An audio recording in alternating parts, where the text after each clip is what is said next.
Good morning, YouTube. This is my Motorrad here. 4:40 in the morning. You're probably wondering what the hell is going on. Basically, my work hours changed to 4:10s, and I work from 6 a.m. to whatchamacallit, 5 p.m. Actually, it's not 4:40 in the morning, it's 5:40 in the morning. I get up about between 4 and 4:30 every day now. Anyway, I figured I'd do something different, which is riding in the dark. So we'll see how this goes. Also, I'm testing out a new camera mount on my helmet that I got from the link or whatever you want to call it. I know Sean Smokes uses on one of his helmets. It's a chin mount. Because the Django mount I was using it was too jiggy. It moved around. It was never level. It's good for a quick mount on something, like if you're on a dirt bike or something. You don't have your helmet. Maybe you're, someplace out of town running a motorcycle, and you just want to, you don't have your helmet, and you just want to quickly get a camera set up or whatnot. It's like one of those deals. Anyway, I was corresponding, I guess, in one of my video comments with CJ from Cycletron, and he posed the question to me, what motorcycle would you buy if, I guess money didn't matter, if whatever didn't matter, you could just go ahead and get it. What would you buy? And that's a really interesting question. Part of it of late, has me thinking is because, I've been kind of looking at buying a car for myself because I don't have my own car really. I mean, I have a car available, but it's my wife's car. Both the cars in her name. Long story. Too long, don't read. But, it's kind of like time I get my own car and whatnot. I really want a Challenger RT Scat Pack. Yeah. With a 6-speed manual. Hellraisin purple. Yeah. Anyway. There's a whole travail with that. Just trying to order the damn thing because I want to order it. And dealing with dealers can be a real pain in the ass. Because of just their business methods and whatnot. So anyway, so what would I buy if I was buying a motorcycle? If I can, I suppose. If I could buy a Challenger RT Scat Pack, I could pretty much get, whatever motorcycle I want within reason. So what would Jim buy? I don't know. A couple things come up. Probably one that comes top of mind for me, in the context of, well, you can get whatever you want kind of thing, is a BMW R1250 GS Adventure. I like the rally color schemes.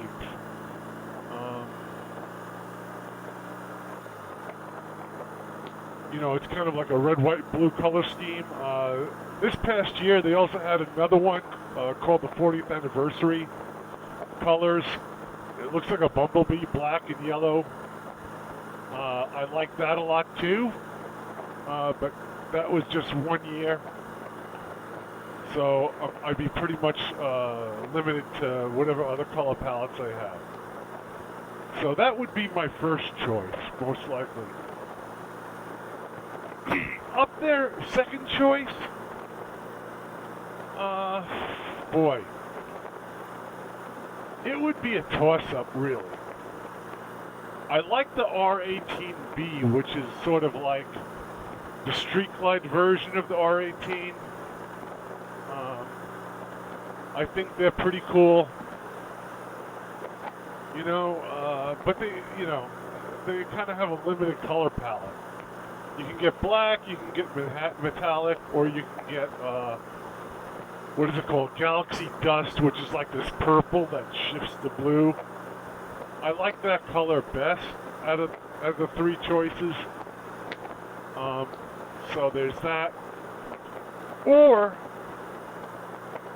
I really consider I'd probably get something like a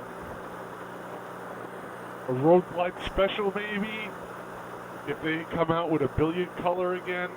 I don't know what the 2022s are going to look like. I like the billiard teal. I like the billiard burgundy, which they used to have, but they don't have it anymore. I think they had billiard red with the whatchamacallit, previous year, or this year. So there's that, in terms of Harley. And that's really about it, you know. What I don't, you know, what kind of stops me in terms of the Harley stuff is dealing with the dealership dance, at least out here.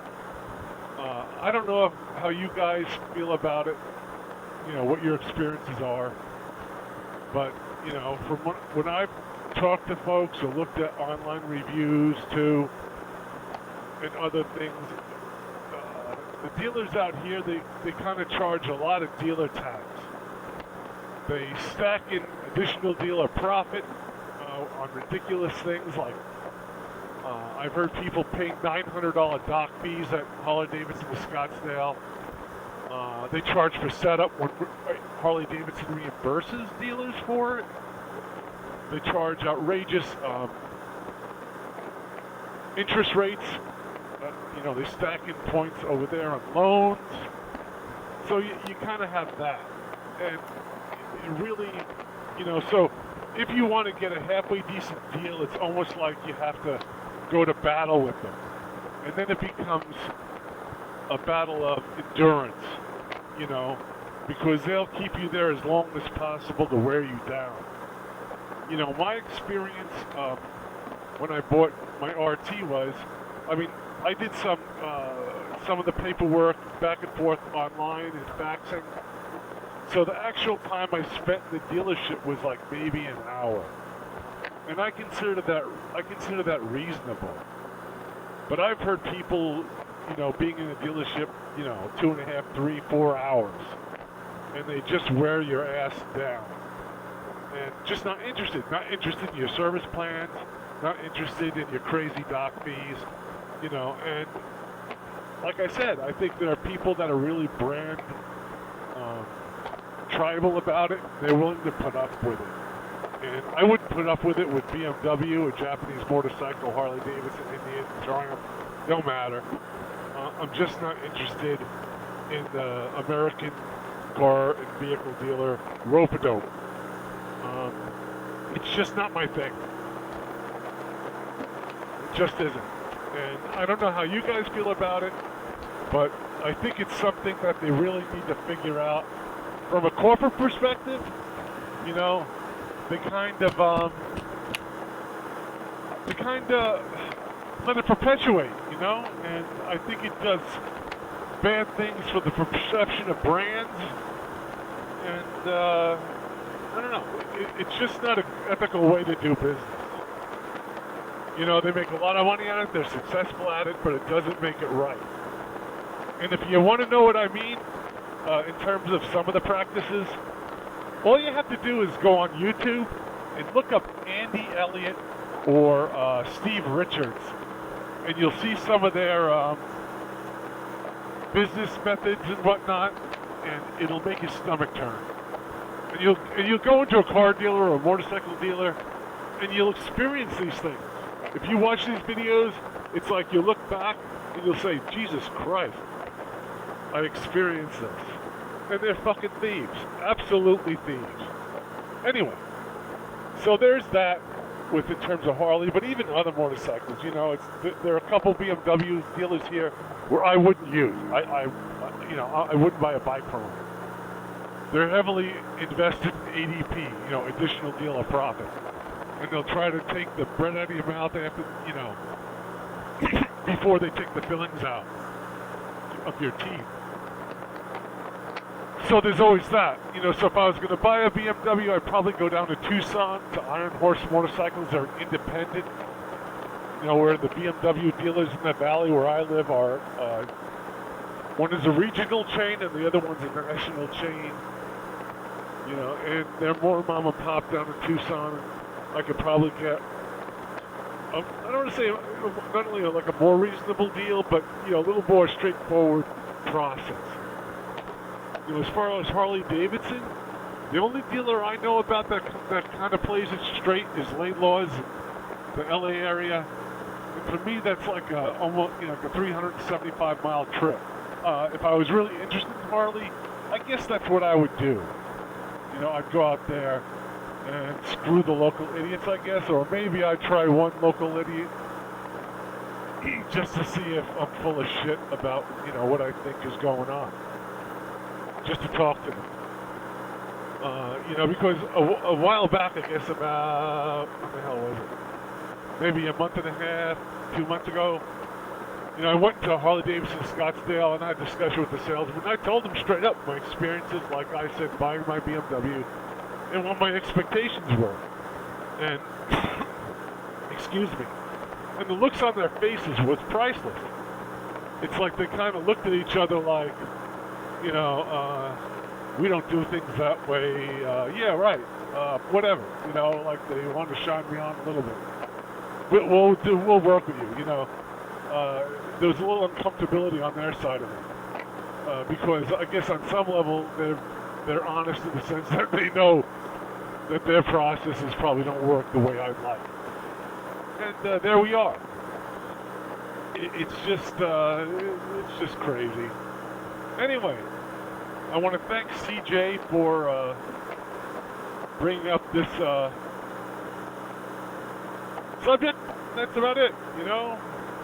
So what do you think about riding in the dark over here? Something different, you know? Riding down the highway, down 87, going to work. Same as I do in my other videos, it's just dark out now. Anyway, people, thank you for watching my video. And, you know, you be you. You know what I'm saying? I always say that into my videos. You be you.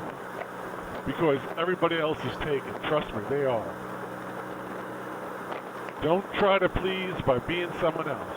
You know what I'm saying? Be yourself. Be you. Anyway, be safe out there. I'll see you down the road. And, just, you know, have a great week.